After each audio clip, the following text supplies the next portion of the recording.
Mga pagbasa ng mga salita ng makapangyarihang Diyos.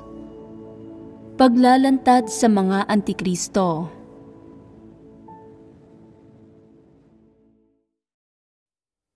Ika-6 na item. Kumikilos sila sa mga tusong paraan, wala sila sa katwiran at diktatorial sila. Hindi sila kailanman nakikipagbahaginan sa iba at pinipilit nila ang iba na sundin sila. Ikalawa, isang paghihimay sa mga wala sa katwiran at diktatorial na pag-uugali ng mga Antikristo at kung paano nila pinupwersa ang mga tao na sundin sila. Kumikilos ang mga Antikristo sa isang pamamaraang wala sa katwiran at diktatorial. Hindi kailanman nakikipagbahaginan o nakikipagtalakayan sa iba. Ginagawa ang anumang nais nila at pinupwersa ang iba na sundin sila. Pwedeng sabihin na anuman ang ginagawa ng mga Antikristo, anumang pagsasaayos o desisyon ang ginagawa nila, hindi sila nakikipagbahaginan sa iba. Wala silang napagkakasunduan. Hindi nila hinahanap ang katotohanan para lutasin ang mga problema. At hindi nila hinahanap ang mga prinsipyo na dapat gamitin sa pagganap ng kanilang mga tungkulin. Dagdag pa rito, hindi nila hinahayaan ang mga tao na maunawaan kung bakit nila ginagawa ang mga bagay sa isang partikular na paraan. Kaya nalilito at naoobliga ang mga tao na makinig sa kanila. Kung may isang tao na hindi nakakaunawa at na nagtatanong sa kanila tungkol dito, ayaw ng Antikristo na makipagbahaginan o magpaliwanag. Ano ang sitwasyong gustong panatilihin ng Antikristo sa usaping ito? Walang sino man ang pwedeng makaalam ng mga detalye. Walang sino man ang may karapatang makatanggap ng impormasyon. Ginagawa niya kung ano ang gusto niya, at ang iniisip niyang tama ang dapat na lubusang ipatupad. Walang karapatan ang iba na magtanong, lalo nang hindi kalipikado ang mga ito na magtrabaho ng may koordinasyon sa kanya. Ang papel lang ng mga ito ay ang sumunod at magpasakop. Ano ang tingin dito ng Antikristo? Dahil pinili ninyo ako bilang leader, kayo ay nasa ilalim ng pamamahala ko at dapat kayong makinig sa akin.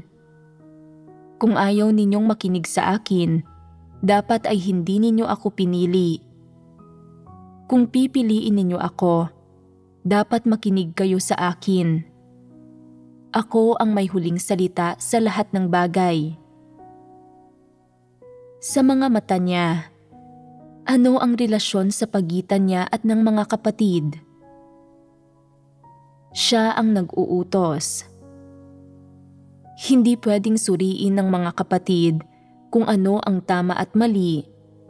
Hindi sila pwedeng magtanong at hindi sila pinapayagang mag-akusa, kumilatis, mag-usisa o magduda sa kanya. Ipinagbabawal ang lahat ng ito.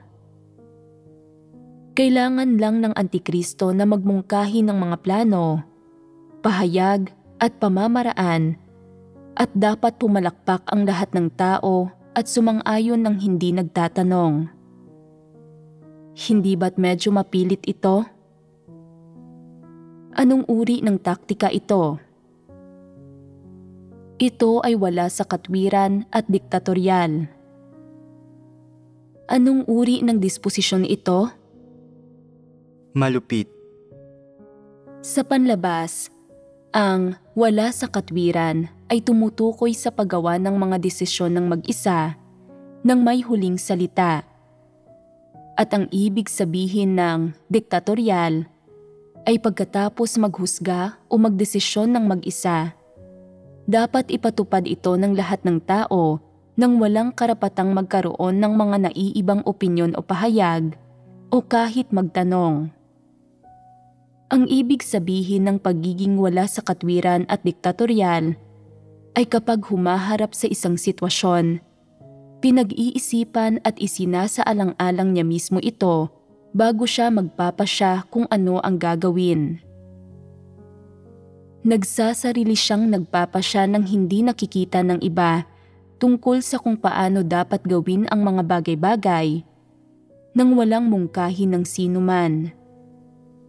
Maging ang mga katrabaho, mga katuwang o mga nakatataas na lider ay hindi pwedeng makialam.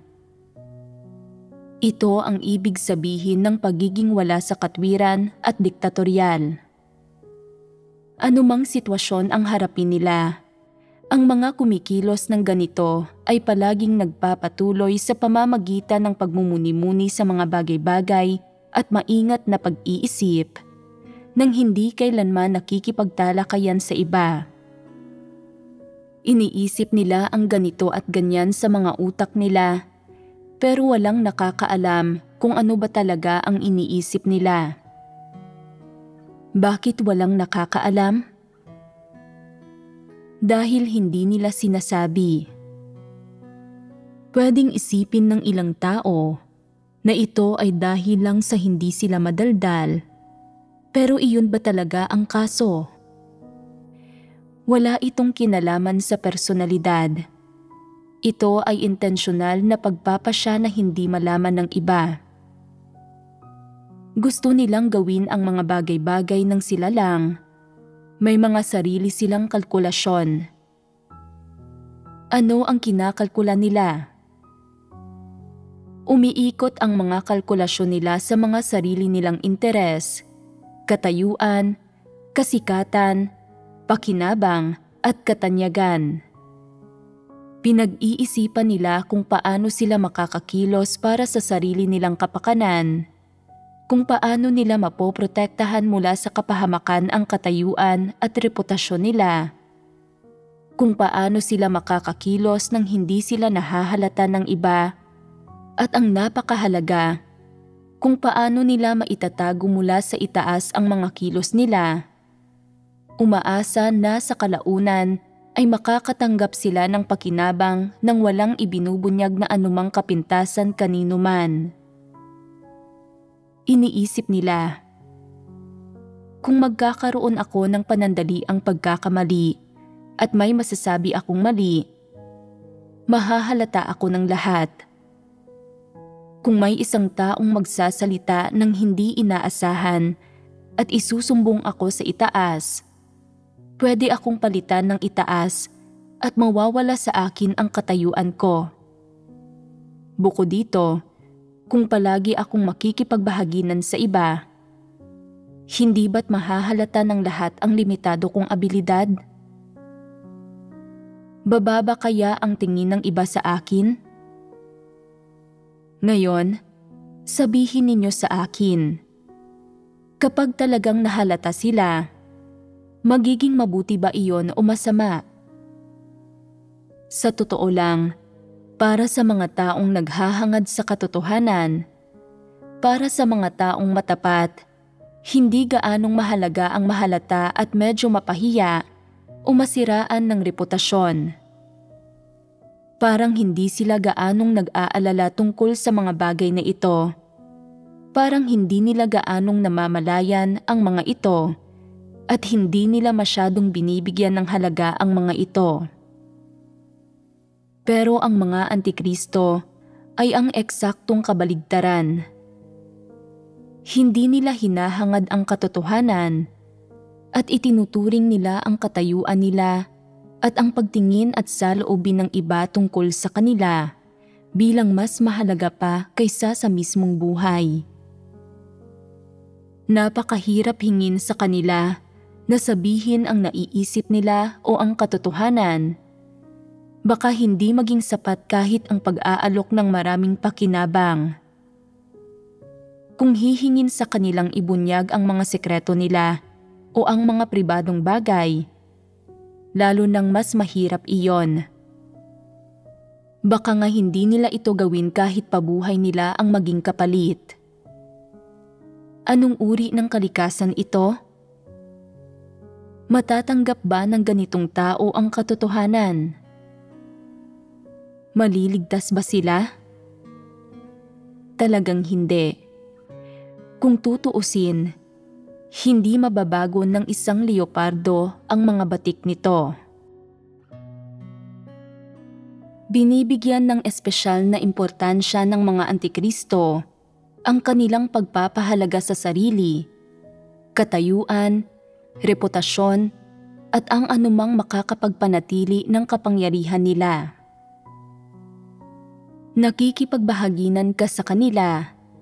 Sinasabi na, sa paggawa ng gawain ng iglesia, ito man ay mga usaping panlabas o panloob na pamamahala, pagbabago ng mga tauhan, o alinmang iba pa, dapat kang makipagbahaginan sa mga kapatid. Ang unang hakbang para matutong makipagtulungan sa iba ay ang matutong makipagbahaginan. Ang pagkikipagbahaginan ay hindi walang saysay na usapan o pagpapahayag lang ng sarili mong pagiging negatibo o paghihimagsik laban sa Diyos. Hindi mo dapat ilabas ang negatibo o mga mapaghimagsik mong kalagayan para impluwensyahan ang iba.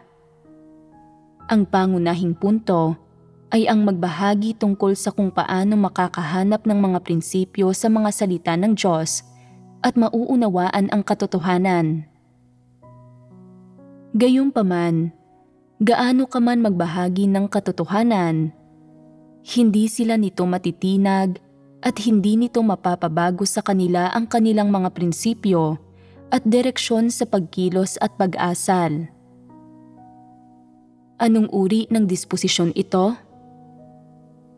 Sa banayad na pananalita, ito ay pagiging matigas ng kalooban. Sa marahas na pananalita, ito ay kalupitan. Sa katunayan, akma na tawagin itong malupit. Isipin ninyo ang isang lobo na may kagat na tupa na tuwang-tuwa sa huli nito. Kung makikipagtawaran ka rito, sasabihin, bibigyan na lang kita ng koneho at pakakawalan mo ang tupa. Ayos ba? Hindi ito papayag. Sasabihin mo, bibigyan kita ng baka. Pwede ba iyon? Hinding-hindi ito papayag. Kakainin muna nito ang tupa at isusunod nito ang baka. Hindi ito makokontento sa isa lang. Gusto nito pareho. Anong uri ng disposisyon ito? Napakalupit talaga nito. Gaya nito, pagdating sa lubhang malupit na disposisyon ng mga antikristo, hindi epektibo ang pagbabahagi ng katotohanan, pagpupungos o pagpapayo sa kanila. Wala sa mga ito ang makakapagbago ng napakalalim nilang paghahangad ng katayuan o ng pagnanais nilang kontrolin ang iba. Maliban na lang kung aakitin mo sila gamit ang mas mataas na katayuan o mas maraming pakinabang. Kung hindi, ang nasa bibig na nilang huli ay hinding-hindi nila pakakawalan. Ano ang ibig sabihin ng ganap na pagtangging ito na bumitaw? Ibig sabihin nito na sa sandaling may partikular na silang katayuan, gagamitin nila ang pagkakataong ito para puspusang gumanap at ipakita ang mga sarili nila. Ipakita ang ano? Ang iba't iba nilang talento at kaloob, ang kanilang pinagmulan, pinag-aralan, halaga, at ang katayuan nila sa lipunan. Ipinagyayabang at ipinangangalandakan kung gaano sila kagaling at kahusay, kung paanong kaya nilang paglaruan at manipulahin ang mga tao, kung paanong kaya nilang udyukan ang mga tao. Pagkarinig dito ng mga taong walang katotohanan o pagkilatis, nadarama nilang napakagaling ng ganitong mga antikristo. Bumababa ang tingin nila mismo sa mga sarili nila at kusang loob silang nagpapasakop sa kontrol ng antikristo. Ang ilang antikristo ay napakatuso at napakalalim magpakana.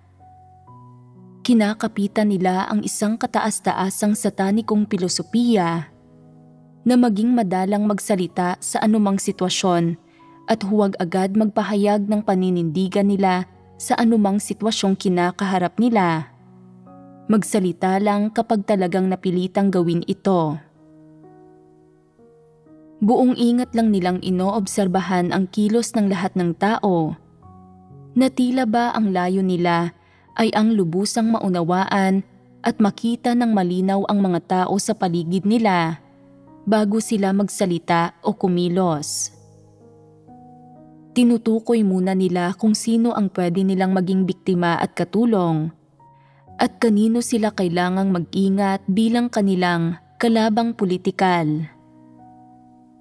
Minsan ay hindi sila nagsasalita o naninindigan, nananatili silang tahimik, pero sa loob nila ay nag-iisip at nagkakalkula sila. Ang mga individual na ito ay tuso sa puso nila at madalang magsalita. Masasabi ba ninyong ang ganitong tao ay lubos na masama? Kung hindi sila madalas magsalita, paano mo sila makikilatis? Madali ba silang mahalata? Napakahirap nito. Ang puso ng mga ganitong tao ay ganap na puno ng satanikong pilosopiya. Hindi ba't ito ay tuso? Naniniwala ang mga antikristo na kung masyado silang magsasalita, palaging magpapahayag ng mga paniniwala nila at makikipagbahaginan sa iba, mahahalata sila ng lahat ng tao. Iisipin ng mga tao na walang kalaliman ang antikristo, na isang ordinaryong tao lang ito at hindi nila siya igagalang. Ano ang ibig sabihin ng pagkawala ng paggalang sa antikristo? Ibig sabihin nito ay pagkawala ng kanyang iginagalang na katayuan sa puso ng iba, pagmumukhang pangkaraniwan, ignorante, at ordinaryo. Ito ang hindi nais makita ng mga antikristo.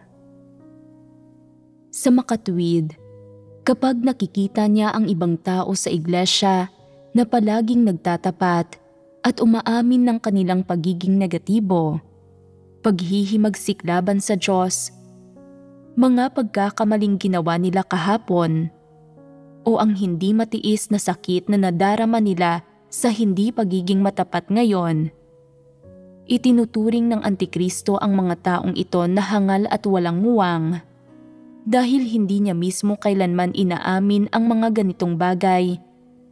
Itinatago niya ang mga kaisipan niya. Ang ilang tao ay hindi palaging nagsasalita dahil sa mahinang kakayahan o simpleng pag-iisip, dahil sa kakulangan ng mga komplikadong kaisipan. Pero kapag hindi palaging nagsasalita ang mga antikristo, hindi ito para sa parehong dahilan. Ito ay problema ng disposisyon. Madalang silang magsalita kapag nakikipagtagpo sa iba at hindi sila handang magpahayag ng mga pananaw nila sa mga usapin. Bakit hindi nila ipinapahayag ang mga pananaw nila? Una, tiyak na wala silang katotohanan at hindi nila makita ng malinaw ang mga bagay-bagay. Kapag nagsalita sila, pwede silang magkamali at mahalata mismo. Natatakot sila na maging mababa ang pagtingin sa kanila, kaya nagpapanggap sila na tahimik at may malalim na kaunawaan. Kaya nagiging mahirap para sa iba na timbangin sila. Nagmumukha silang marunong at namumukod tangi. Sa panlabas na ito, hindi nangangahas ang mga tao na maliitin ang Antikristo. At dahil nakikita nilang mukhang kalmado at mahinahon ang panlabas ng Antikristo, mas tumataas ang tingin nila rito at hindi sila nangangahas na insultuhin ito. Ito ang tuso at buktot na aspekto ng mga Antikristo. Hindi sila handang ipahayag ang mga pananaw nila dahil ang karamihan sa mga pananaw nila ay hindi naaayon sa katotohanan, kundi pawang mga kuro-kuro at imahinasyon lang ng mga tao, hindi karapat-dapat na ilantad sa labas. Kaya, nananatili silang tahimik. Sa loob nila, nag-aasam silang makapagkamit ng kaunting liwanag na mailalabas nila para makapagkamit sila ng paghanga. Pero dahil wala sila nito, tumatahimik sila at nagtatago tuwing ibinabahagi ang katotohanan. Nagtatago sa dilim gaya ng isang multong naghihintay ng pagkakataon. Kapag nakita nila ang iba na nagsasalita ng liwanag, nag-iisip sila ng mga paraan para gawin itong kanila. Ipinapahayag ito sa ibang paraan para magmayabang. Ganito katuso ang mga Antikristo. Anuman ang gawin nila, nagsisikap silang mapansin at maging nakatataas dahil doon lamang sila malulugod. Kung wala silang pagkakataon, hindi muna sila magpapapansin at sasarilinin muna nila ang kanilang mga pananaw. Ito ang pagiging tuso ng mga Antikristo. Halimbawa, kapag inilabas ng sambahayan ng Diyos ang isang sermon, ang ilang tao ay magsasabi na ito ay parang mga salita ng Diyos at iisipin naman ng iba na ito ay mas tulad ng pagbabahagi mula sa itaas. Sasabihin ng mga simple ang puso kung ano ang nasa isip nila, pero itatago ito ng mga Antikristo kahit na may opinyon sila tungkol dito. Magmamasid sila at maghahandang sumunod sa pananaw ng nakararami, pero sa katunayan, sila mismo ay hindi talaga nakauunawa nito. Mauunawaan ba ng mga ganitong tuso at mandarayang tao ang katotohanan? O magkakaroon ba sila ng tunay na pagkakilatis? Ano ang malinaw na makikita ng isang taong hindi nakakaunawa sa katotohanan? Wala siyang anumang malinaw na makikita. Ang ilang tao ay hindi nakakaunawa ng mga bagay-bagay, pero nagpapanggap na malalim. Sa totoo lang, wala silang pagkakilala at natatakot silang mahahalata sila ng iba. Ang tamang saloobin sa ganitong sitwasyon ay, hindi namin maunawaan ang bagay na ito. Dahil hindi namin alam, dapat hindi kami magsalita ng hindi nag-iingat. Ang maling pagsasalita ay pwedeng magkaroon ng negatibong epekto. Maghihintay muna ako at titingnan ko kung ano ang sasabihin ng itaas. Hindi ba't iyan ay pagsasalita ng matapat? Ito ay simpleng wika lang, pero bakit hindi ito sinasabi ng mga Antikristo? Hindi nila gustong mahalata dahil alam nila ang sarili nilang mga limitasyon. Pero sa likod nito ay may kasuklam-suklam na intensyon, ang hangaan. Hindi ba't ito ang pinaka-nakasusuklam?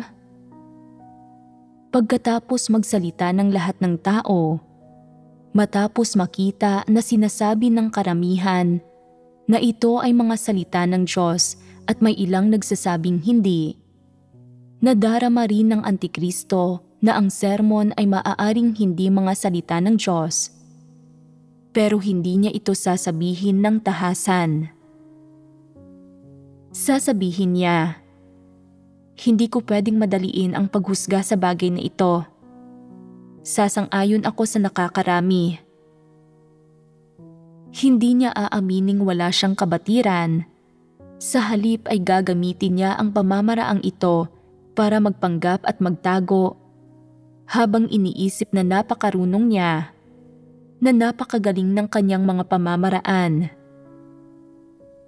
Pagkatapos ng 2 araw, kapag inanunsyo ng sambahayan ng Diyos na ang sermon ay mga salita ng Diyos, agad na sasabihin ng Antikristo, "Tingnan mo, ano bang sinabi ko sa iyo? Alam ko ng mga salita iyon ng Diyos, pero nag-alala ako sa kahinaan ng ilan sa inyo na hindi nakakilala sa mga iyon, kaya hindi ko iyon masabi. Kung sinabi kong mga salita iyon ng Diyos, hindi ba kinokondina ko kayo? Malulungkot kayo. Mapapanatag ba ako, gayong alam ko kung gaano kayo kahina? Anong uri ako ng leader kung nagkagayon? Isang eksperto sa pagpapanggap. May mga intensyon at pakay sa likod ng lahat ng sinasabi ng mga Antikristo. Tuwing ibinubuka nila ang mga bibig nila, ito ay para magyabang tungkol sa mga sarili nila, para ipagmayabang ang mga naabot nila, ang mga nagawa nilang mabubuting gawa dati, at ang mga nakalipas nilang tagumpay. Tuwing nagsasalita sila, tungkol iyon sa mga bagay na ito. Iniidolo sila ng mga taong hindi nakakahalata sa kanila, habang ang tingin sa kanila ng mga nakakahalata sa kanila ay lubhang mapanganib at mapanlinlang.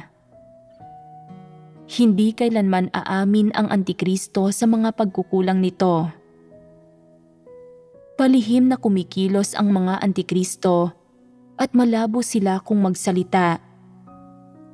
Karamihan sa mga sinasabi nila ay walang kabuluhan at hindi nila mahalata ang anumang bagay o maunawaan ang anumang katotohanan.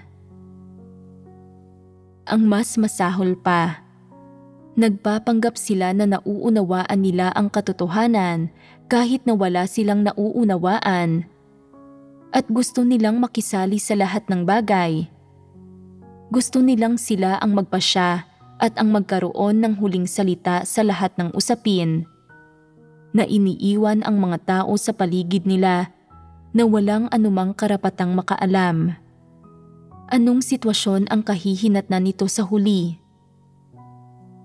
Nadarama ng lahat ng taong nakikipagtulungan sa kanila o gumaganap ng tungkulin kasama nila, na bagamat mukha silang tapat at handang magbayad ng halaga sa panlabas, hindi talaga iyon ang kaso. Kahit ang mga naging malapit sa Antikristo ng ilang taon, ay hindi nakikilatis ang iniisip niya o hindi nalalaman kung ano talaga ang kaya niyang gawin. Karamihan ng tao ay hindi siya nahahalata. Pawang mga kasinungalingan at walang kabuluhang salita ang sinasabi niya. Mga salitang sinungaling at mapanlinlang. Gusto niyang makilahok sa lahat ng bagay at gumawa ng lahat ng desisyon. Pero sa sandaling makapagpasya siya, hindi niya inaako ang anumang responsibilidad para sa mga posibleng resulta, at naghahanap siya ng mga dahilan para mapalusot ang pag-uugaling ito. Pagkatapos magpasya, sa iba niya ipagagawa ang gawain, habang sunod naman niyang pakikialaman ang ibang bagay. Pagdating naman sa kung nasusubaybayan ba ang orihinal na usapin, kung ito ba ay naipatutupad, kung epektibo ba ang pagpapatupad nito, kung may anumang opinyon ba ang karamihan tungkol sa pamamaraang ito, kung nakapipinsala ba ito sa mga interes ng sambahayan ng Diyos o kung may pagkilatis ba rito ang mga kapatid. Wala siyang pakialam. Kumikilos siya na para bang hindi niya ito inaalala, na wala itong kinalaman sa kanya. Wala siya ni katiting na pakialam. Ano ang nag-iisang bagay na inaalala niya? Inaalala lang niya ang mga bagay kung saan siya makakapagpakitang gilas at makakakuha ng paghanga mula sa iba. Hindi niya kailanman pinalalampas ang pagkakataong gawin iyon. Sa gawain niya, wala siyang ginagawa kundi ang mag-utos at magpatupad ng mga regulasyon. Kaya lang niyang makipagtunggalian para sa kapangyarihan at magmanipula ng mga tao habang nalulugod sa sarili niya at nag-iisip na mahusay siya sa kanyang gawain. Ganap siyang walang kamalayan sa mga kahihinatnan ng kanyang paraan ng paggawa, na napipinsala niya ang hinirang ng mga tao ng Diyos, na nagdudulot siya ng mga pagambala at panggugulo sa gawain ng iglesia.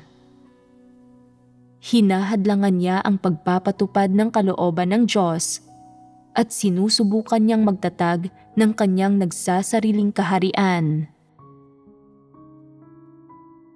Ang pagiging wala sa katwiran at diktatorial, hindi kailanman pakikipagbahaginan sa iba at pagpuwersa sa iba na sundin sila. Ano ang pangunahing ipinapahiwatig ng diwa ng pag-uugaling ito ng mga Antikristo? Ang disposisyon nila ay buktot at malupit at nagtataglay sila ng napakatinding pagnanais na kontrolin ang iba, na higit pa sa hangganan ng normal na pagkamakatwiran ng tao. Dagdag pa rito, ano ang pagkaunawa o pananaw at saloobin nila sa tungkuling ginagampanan nila? Paano ito naiiba sa mga taong tunay na gumaganap ng tungkulin nila? Ang mga tunay na gumaganap ng tungkulin nila ay naghahanap ng mga prinsipyo para sa ginagawa nila na isang pangunahing hinihingi. Pero ano ang pagkaunawa ng mga Antikristo sa tungkuling ginagampanan nila? Anong disposisyon at diwa ang nabubunyag sa pagganap nila ng tungkulin? Isang mataas na posisyon ang kinatatayuan nila at minamaliit nila ang mga nasa ibaba nila. Sa sandaling piliin silang mamuno, nagsisimula silang makita ang mga sarili nila bilang mga individual na may katayuan at pagkakakilanlan.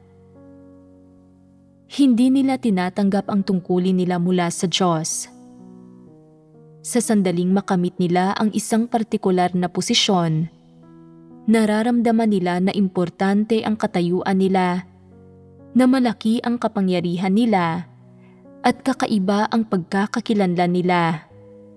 Kung kaya't nagagawa nilang maliitin ang iba mula sa mataas nilang posisyon.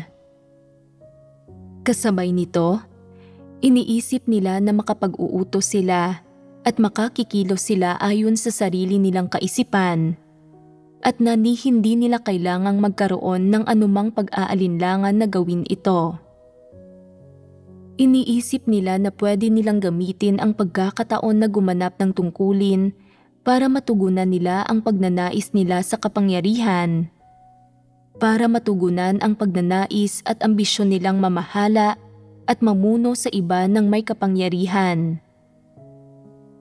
Pwedeng sabihin na pakiramdam nila ay sa wakas, may pagkakataon na silang hindi hamunin ni numan ang awtoridad nila.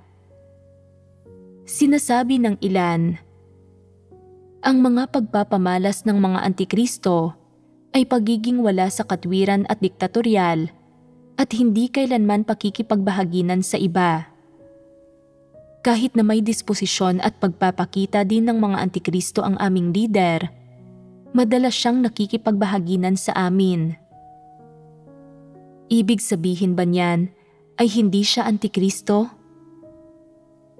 Minsan, kayang magpanggap ng mga antikristo.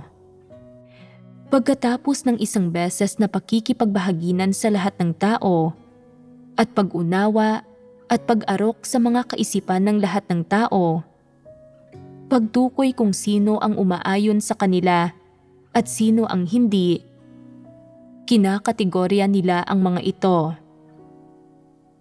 Sa mga usapin sa hinaharap, makikipag-usap lang sila sa mga nakakasundo at nakakaayon nila. Madalas ay hindi nila ipinapaalam sa mga hindi umaayon sa kanila ang tungkol sa karamihan ng mga bagay, at baka ipagkait pa nga nila sa mga ito ang mga aklat ng mga salita ng Diyos. Kailanman ay kumilos na ba kayo ng ganito? Naging wala sa katwiran at diktatorial, hindi nakikipagbahaginan sa iba kailanman? Tiyak na nangyayari ang pagiging wala sa katwiran at diktatorial, pero hindi nangangahulugan na ito ang kaso ng hindi kailanman pakikipagbahaginan sa iba. Paminsan-minsan ay maaari kang makipagbahaginan. Gayunpaman, pagkatapos ng pagbabahaginan, magpapatuloy pa rin ang mga bagay-bagay gaya ng sinabi mo. Iniisip ng ilang tao, sa kabila ng ating pagbabahaginan, sa totoo lang ay matagal na akong nakagawa ng plano. Nakipagbahaginan ako sa iyo bilang formalidad lang, para lang ipaalam sa iyo na may mga prinsipyo ako sa ginagawa ko. Akala mo ba ay hindi ko alam ang sukat mo? Sa huli, kailangan mo pa ring makinig sa akin at sumunod sa paraan ko. Sa katunayan, matagal na silang nakapagpasya sa mga puso nila. Naniniwala sila na magaling akong magsalita at kaya kong paikutin ang anumang argumento para pumabor sa akin. Walang sino mang hihigit sa pagsasalita ko, kaya natural lang na susunod sa akin ang takbo. Napakaaga nilang ginawa ang mga kalkulasyon nila. May umiiral bang ganitong sitwasyon? Ang pagiging wala sa katwiran at diktatorial ay hindi pag-uugali na aksidenteng naibubunyag paminsan-minsan. Ito ay kinokontrol ng isang partikular na disposisyon.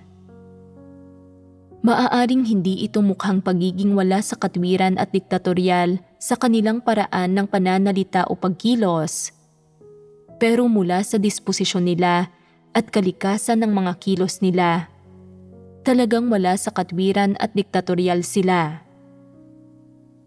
Dumadaan sila sa mga formalidad at nakikinig sa mga opinyon ng iba. Pinahihintulutang magsalita ang iba. Ipinapaalam sa kanila ang mga detalye ng sitwasyon. Tinatalakay kung ano ang hinihingi ng salita ng Diyos. Pero gumagamit sila ng isang partikular na retorika o parirala para gabayan ang iba na magkaroon ng kasunduan sa kanila. At ano ang pinakahuling resulta?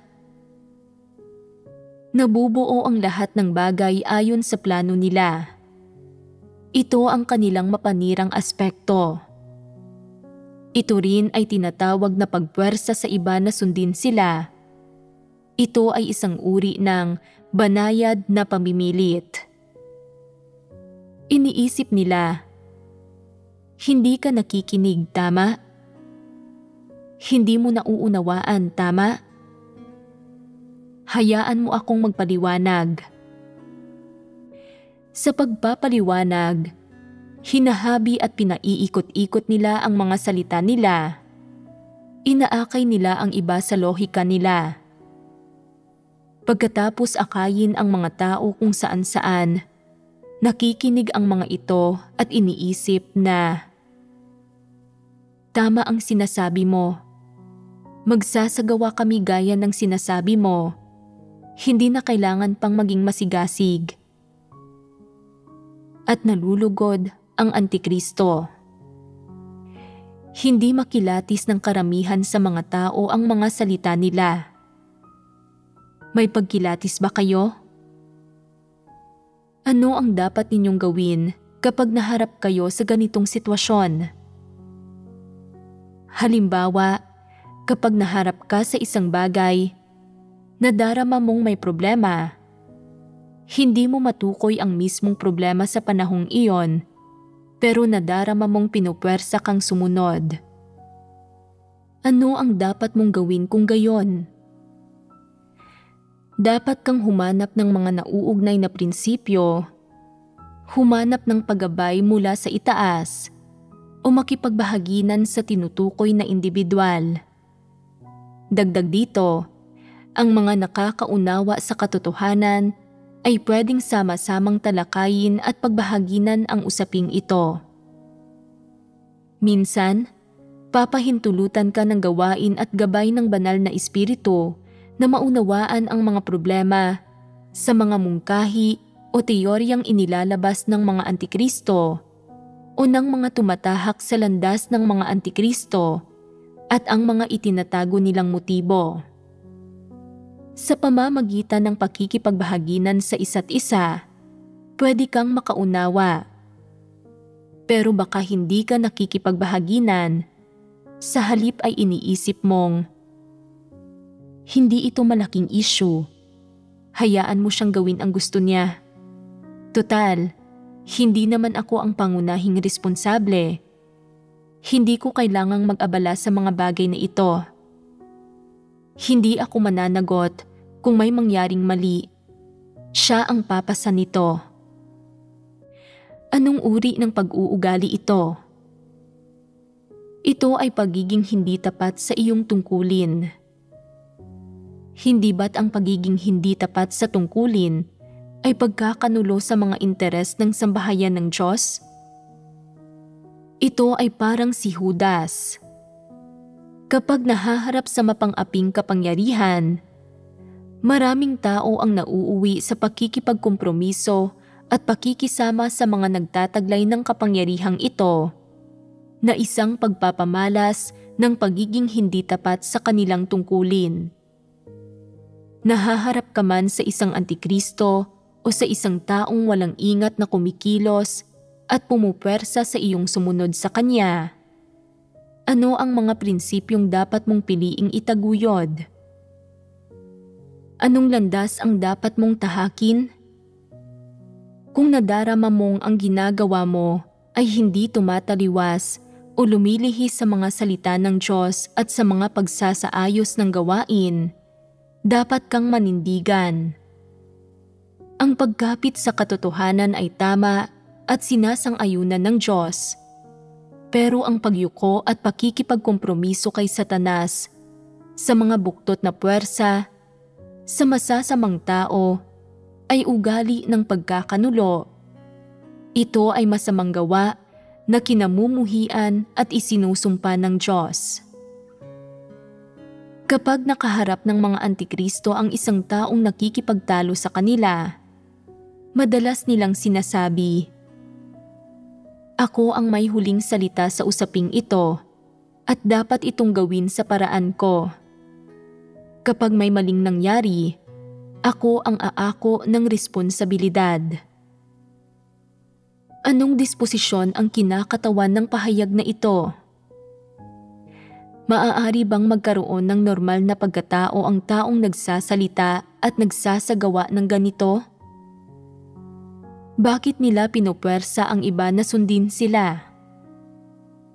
Bakit hindi nila hinahanap ang katotohanan para lutasin ang mga issue kapag lumilitaw ang mga ito? Bakit hindi nila matukoy ang mga prinsipyo ng pagsasagawa sa katotohanan? Pinatutunayan nito na wala silang katotohanan.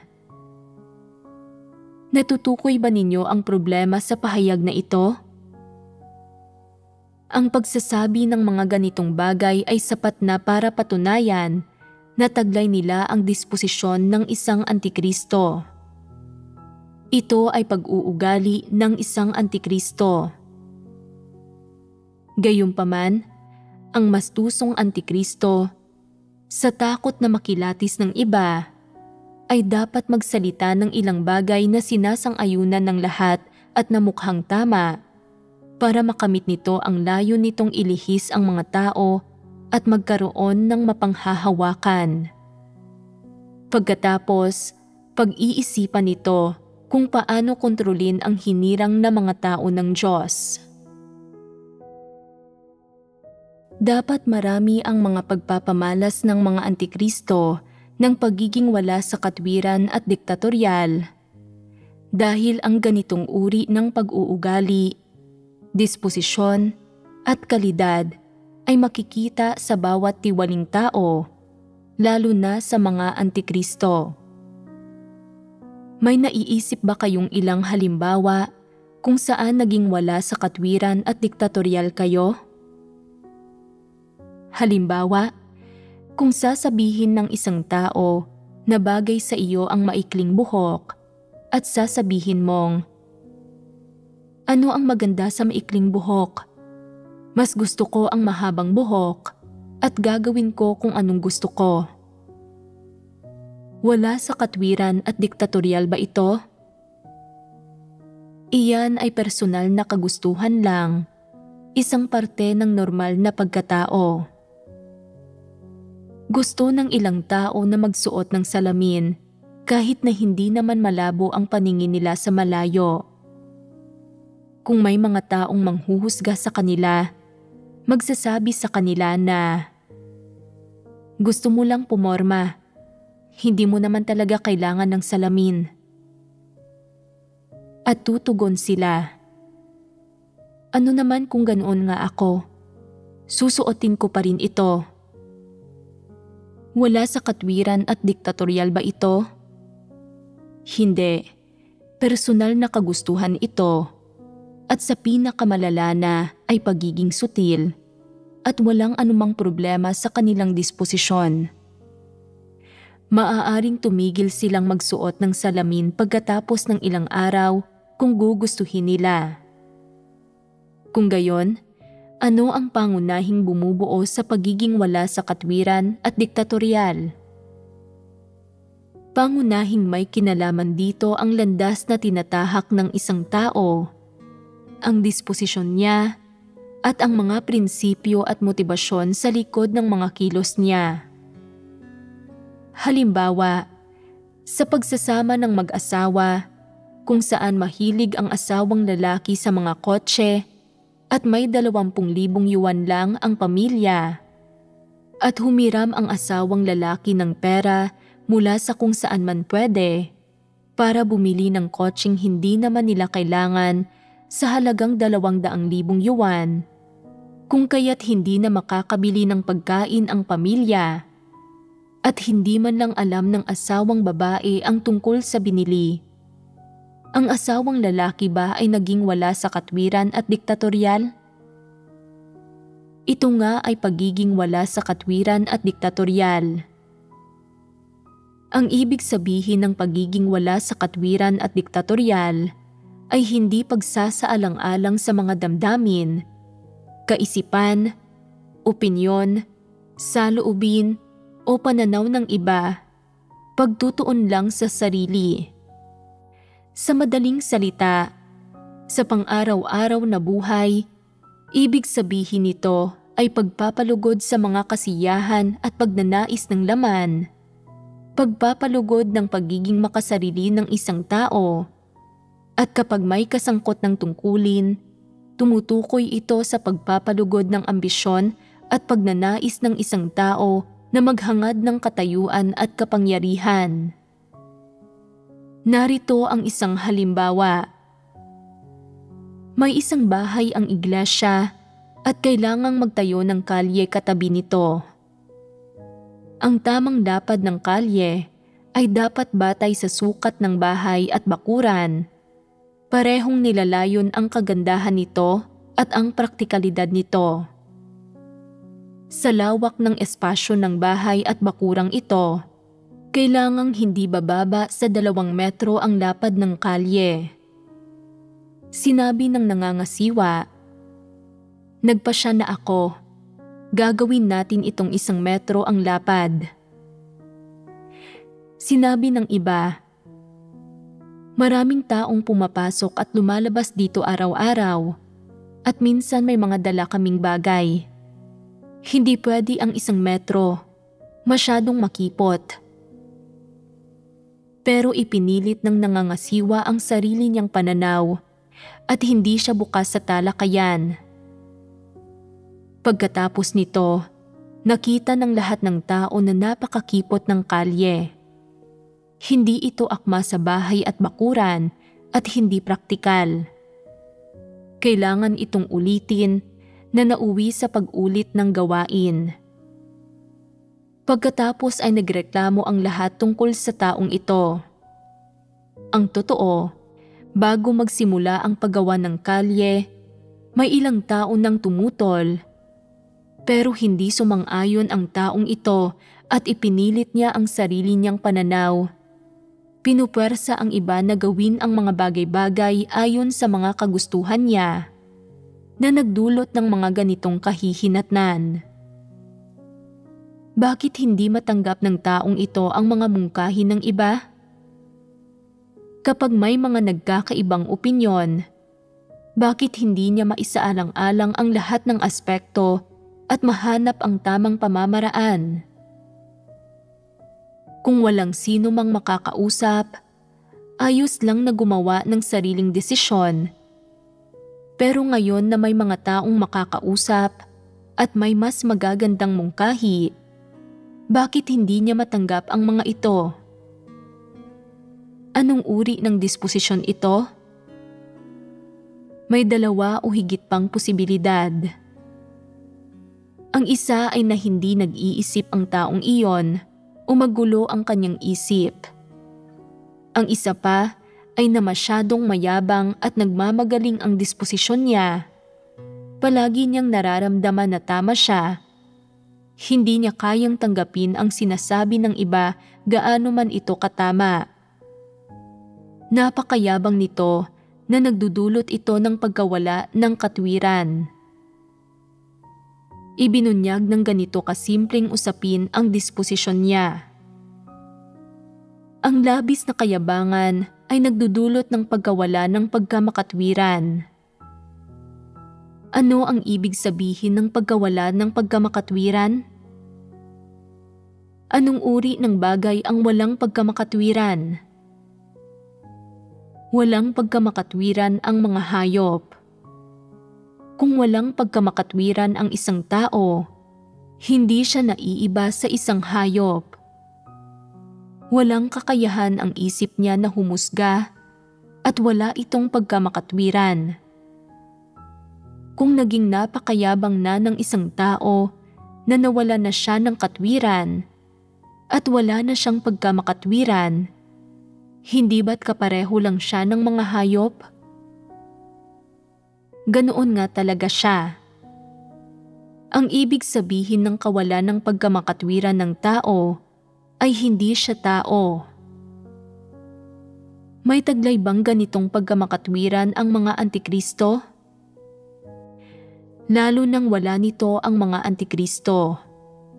Mas masahol pa sila sa mga hayop, mga dyablo sila. Gaya nga ng tanungin ng Diyos si Satanas, "Saan ka nanggaling?" Ang tanong ng Diyos ay talagang napakalinaw. Anong mensahe ang ipinarating ng Diyos? Tinanong niya si Satanas kung saan ito nanggaling. Kitang-kita naman na nagtatapos ang pangungusap na ito sa isang tandang pananong. Tanong ito na tumutukoy kay Satanas na may paksang ka. Saan ka nanggaling? Angkop ang gramatika at madaling unawain ang tanong ng Diyos. Paano tumugon si Satanas? Sa pagpaparoot pa rito sa lupa at sa pagmamanhik manaog doon. Ito ang kilalang kasabihan ni Satanas.